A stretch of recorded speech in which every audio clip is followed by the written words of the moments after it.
ചെങ്കോട്ട സ്ഫോടന കേസിൽ പിടിയിലായ ഡോക്ടർമാരുടെ ലൈസൻസ് റദ്ദാക്കി NMC. അതിനിടെ ഫരീദാബാദിൽ നിന്ന് പിടിയിലായ ഡോക്ടർ ഷഹീൻ ഷാഹിദ് ദുബായിലേക്ക് കടക്കാൻ ശ്രമിച്ചെന്ന് അന്വേഷണ സംഘത്തിന്റെ കണ്ടെത്തൽ. അതേസമയം അൽഫലാഹ് സർവകലാശാലയിൽ നിന്ന് 8 പ്രൊഫസർമാർ രാജിവെച്ചു. വിദ്യാർത്ഥികൾ സ്വദേശങ്ങളിലേക്ക് മടങ്ങുന്നു.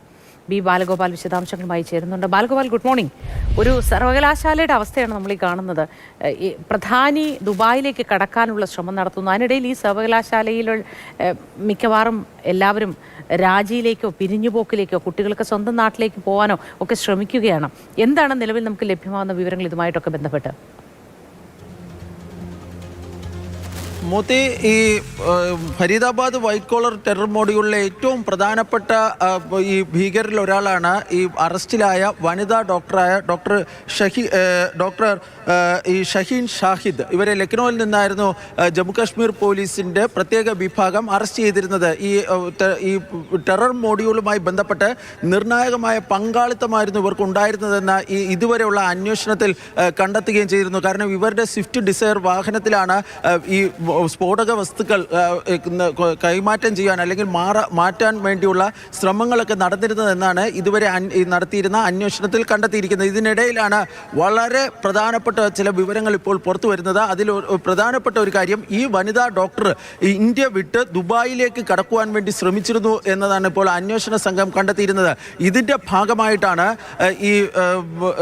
ഇവർ ഒരു പാസ്പോർട്ടിന് അപ്ലൈ ചെയ്തിരുന്നു. പാസ്പോർട്ടിൻ്റെ വെരിഫിക്കേഷനും മറ്റും നടക്കുകയും ചെയ്തിരുന്നു. നവംബർ 3-ന് ഫരീദാബാദ് പോലീസ് ഈ അൽഫലാഹ് സർവകലാശാലയിലെത്തി ഇവരുടെ ഫോട്ടോ എടുക്കുകയും മറ്റ് പരിശോധനാ നടപടികളിലേക്ക് കടക്കുകയും ഒക്കെ ചെയ്യുകയും ചെയ്തിരുന്നു. ഏറ്റവും പ്രധാനപ്പെട്ട കാര്യം, ഇവരുടെ കൂട്ടാളികളായ ഭീകരർ രാജ്യത്ത് സീരിയൽ സ്ഫോടനം നടത്തുവാൻ വേണ്ടി തീരുമാനിച്ചിരുന്ന സമയത്താണ് ഈ വനിതാ ഡോക്ടർ ദുബായിലേക്ക് കടക്കാൻ വേണ്ടിയുള്ള ശ്രമം നടത്തിയിരുന്നതെന്നതാണ് ഏറ്റവും പ്രധാനപ്പെട്ട കാര്യം. ഇതിൽ ഈ ഫരീദാബാദ് പോലീസുമായി ബന്ധപ്പെട്ട കേന്ദ്രങ്ങൾ പറയുന്നത്, ഈ നവംബർ 3-ന് ജമ്മുകാശ്മീർ പോലീസ് ഈ കേസുമായി ബന്ധപ്പെട്ട ചില നിർണായകമായ നീക്കങ്ങളൊക്കെ നടത്തിയിരുന്നു. ഈ അൽഫലാഹ് സർവകലാശാലയിലെ ഒരു മെയിൽ ഡോക്ടർ, അതായത് ഒരു പുരുഷനായ ഡോക്ടറെ സംബന്ധിച്ചുള്ള അന്വേഷണമൊക്കെ ജമ്മുകാശ്മീർ പോലീസിന്റെ ഭാഗത്തു നിന്നുണ്ടായിരുന്നു. പക്ഷേ ആ ഘട്ടത്തിലും ജമ്മുകാശ്മീർ പോലീസ് ഈ ഷഹീൻ ഷഹീദിനെ കുറിച്ചുള്ള കാര്യങ്ങളൊന്നും തന്നെ ഈ ഫരീദാബാദ് പോലീസിനെ അറിയിച്ചിരുന്നില്ല. അതുകൊണ്ട് ഈ പാസ്പോർട്ട് വെരിഫിക്കേഷനുമായി ബന്ധപ്പെട്ട മറ്റ് നടപടികൾ പുരോഗമിക്കുകയായിരുന്നുവെന്നാണ് ഇപ്പോൾ ഫരീദാബാദ് പോലീസ് വ്യക്തമാക്കിയിരുന്നത്. ഒരുപക്ഷെ ഈ പാസ്പോർട്ട് ലഭിച്ചിരുന്നുവെങ്കിൽ ഇവർ ദുബായിലേക്ക് കടന്നേക്കാനുള്ള സാധ്യതകളാണ് ഇപ്പോൾ ഈ അന്വേഷണ ഏജൻസികൾ പറയുന്നത്. അൽഫലാഹ് സർവകലാശാലയുമായി ബന്ധപ്പെട്ട ചില വിവരങ്ങൾ ഇപ്പോൾ പുറത്തു വരുന്നുണ്ട്. അതിൽ ഏറ്റവും പ്രധാനപ്പെട്ടത്, അവിടെ ഈ അധ്യാപകരൊക്കെ കൂട്ടരാജിയിലേക്ക് കടക്കുന്നു എന്നതാണ്. 8 പ്രൊഫസർമാരാണ് കഴിഞ്ഞ ദിവസം ഈ സർവകലാശാലയിൽ നിന്ന് രാജിവെച്ചത്. കാരണം അവിടുത്തെ ഡോക്ടർമാരും അതുപോലെ തന്നെ ചില മെഡിക്കൽ വിദ്യാർത്ഥികളുമൊക്കെയാണ് ഈ ടെറർ മോഡ്യൂളിൻ്റെ ഭാഗമായിരുന്നത്. രാജ്യത്ത് ഈ ഭീകരാക്രമണം നടത്താൻ വേണ്ടി പദ്ധതി ഇട്ടിരുന്നത്. അതുകൊണ്ട് തന്നെ സർവകലാശാലയെ സംബന്ധിച്ചിടത്തോളം വലിയൊരു അവമതിപ്പ് സർവകലാശാലയുടെ പേരിലൊക്കെ ഉണ്ടായിരുന്നു. ഇതിൻ്റെ കൂടി കണക്കിലെടുത്തുകൊണ്ടാണ് പശ്ചാത്തലത്തിലാണ് 8 പ്രൊഫസർമാർ ഇപ്പോൾ രാജിവെച്ചിരിക്കുന്നു എന്ന വാർത്തകൾ പുറത്തു വരുന്നത്.